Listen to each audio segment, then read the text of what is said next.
ഇനി വളരെ രസകരമായ ഒരു കാഴ്ചയിലേക്കാണ്. ഞാൻ തുടക്കത്തിൽ പറഞ്ഞ പോലെ ക്രിക്കറ്റ് എന്ന് പറഞ്ഞാൽ നമ്മുടെ ഒരു വലിയ ആ, വിഭാഗം ആളുകൾക്കും വളരെ ആവേശമുണ്ടാക്കുന്ന ഒരു ഗെയിമാണ്. അപ്പോൾ ക്രിക്കറ്റിൽ പുതിയ പുതിയ സാധ്യതകളുണ്ടോ എന്നൊക്കെ നമ്മളെ അത്ഭുതപ്പെടുന്ന കുറച്ച് മിടുക്കന്മാരെ കുറിച്ചാണ്.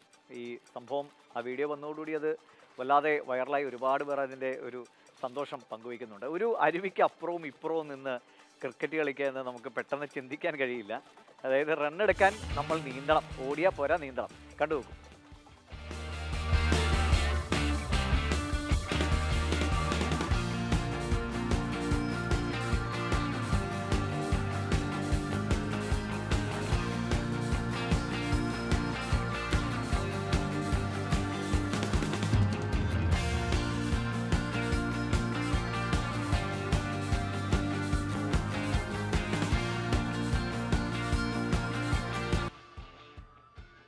രാഹുൽ ജി നാഥുണ്ട്. രാഹുലെ, വളരെ രസകരമായ കളിയല്ലേ? ഇങ്ങനെയൊക്കെ എന്താ പറയുക, ഇന്നോവേഷൻസ് വരുന്ന രീതി, ക്രിക്കറ്റിൽ ഇങ്ങനെ ഒരു സാധ്യത, ഇത് ഏതാണ് ഈ മിടുക്കന്മാരെ കുറിച്ച് എന്തെങ്കിലും ഇതിങ്ങനെ വൈറലായിക്കൊണ്ടിരിക്കുന്ന വീഡിയോ ആണ്. ഇതെങ്ങനെയാണ് ആളുകൾ സ്വീകരിക്കുന്നത്? ആളുകൾ ഇരു കൈ നീട്ടി സ്വീകരിക്കുകയാണ്. ഒരു പുതിയ എന്താ പറയുക, ഈ ഉപയോഗിച്ച വാക്കാണ് ഇന്നോവേഷൻ എന്ന് പറയുന്ന രീതിയിൽ അത് സ്വീകരിക്കുകയാണ്.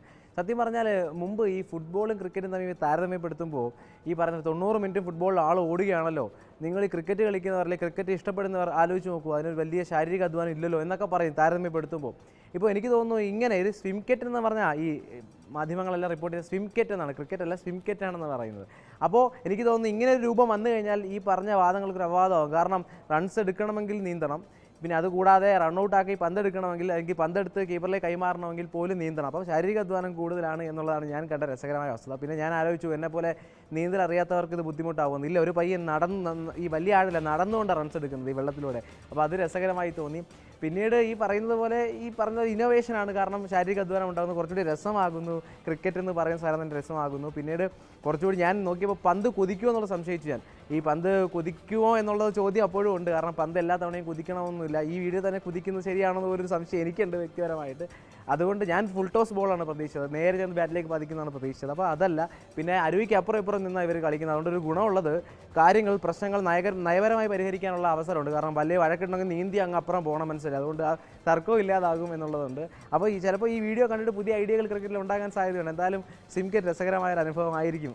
ശരിയാണ്. ഈ ഫുട്ബോള് മഴയത്ത് കളിക്കുമ്പോൾ ഭയങ്കര ആവേശം, ക്രിക്കറ്റാണെങ്കിൽ മഴ ചാറി തുടങ്ങുമ്പോഴേക്കും കയറി പോകേണ്ടി വരും. അപ്പോൾ അതിനൊരു പരിഹാരവും കൂടിയാണ് വെള്ളത്തിൻ്റെ, അല്ലേ, മഴയത്തും ഈ സിംകെറ്റ് കളിക്കാനുള്ള ഒരു അവസരമുണ്ട്. എന്നാലും മനോഹരമായ കളിയാണ്. ഇനി കൂടുതൽ പേർ ചിലപ്പോൾ ഇതൊക്കെ പിന്തുടർന്നേക്കാം. ശരി രാഹുൽ.